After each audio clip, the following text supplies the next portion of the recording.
Bodeli police દ્વારા ભારતીય બનાવટનો વિદેશી દારૂનો ગણનાપાત્ર કેસ શોધી કુલ કિંમત ₹5,53,600નો મુદ્દામાલ પકડી પાડવામાં આવ્યો. ઇમ્તિયાઝ શેખ પોલીસ અધિક્ષક છોટાઉદેપુર નાઓ દ્વારા જિલ્લામાં પ્રોહિબિશન જુગારની પ્રવૃત્તિ સદંતર રીતે નેસ્તનાબૂદ કરવા તેમજ દારૂબંધીનો કડક અમલ થાય તે મુજબ કાર્યવાહી કરવા સૂચના આપેલ. જે આધારે ગૌરવ અગ્રવાલ મદદનીશ પોલીસ અધિક્ષક બોડેલી ડિવિઝન બોડેલી નાઓને આપેલ સૂચનાને માર્ગદર્શન હેઠળ BS Chauhan police inspector Bodeli police station નાઓએ પોલીસ સ્ટાફના માણસો અલગ અલગ ટીમો બનાવી પ્રોહિબિશન જુગારની પ્રવૃત્તિ શોધી કાઢવા સૂચના આપેલ. જે આધારે સર્વેલન્સ સ્ટાફના હેડ કોન્સ્ટેબલ વિજયકુમાર મનહરભાઈ નાઓને મળેલ બાતમી હકીકતને આધારે વાંતરડા ગામની સીમા રોડની જમણી સાઈડમાં ઝાડીમાંથી એક સફેદ કલરની સ્વિફ્ટ 4-વ્હીલર ગાડી રજિસ્ટર્ડ નંબર GJ17AH3230 માંથી ભારતીય બનાવટનો વિદેશી દારૂનો જથ્થો Goa spirit of smoothness whisky 180 મિલીના ક્વાર્ટરિયા નંગ 1150 કિંમત ₹1,98,400 તથા માઉન્ટ 6000 સુપર સ્ટ્રોંગ 500 મિલીનો પતરાની ટીન બિયર નંગ 480 કિંમત ₹55,200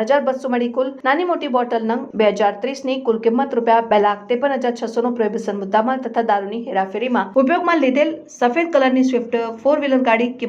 ગાડી રજિસ્ટર્ડ નંબર GJ17AH3230 ની કિંમત ₹3 લાખ ગાડી કુલ કિંમત ₹5,53,600 નો મુદ્દામાલ પકડી પાડી કાયદેસરની કાર્યવાહી કરેલ છે. રિપોર્ટર બોસિન સુરતી, છોટાઉદેપુર.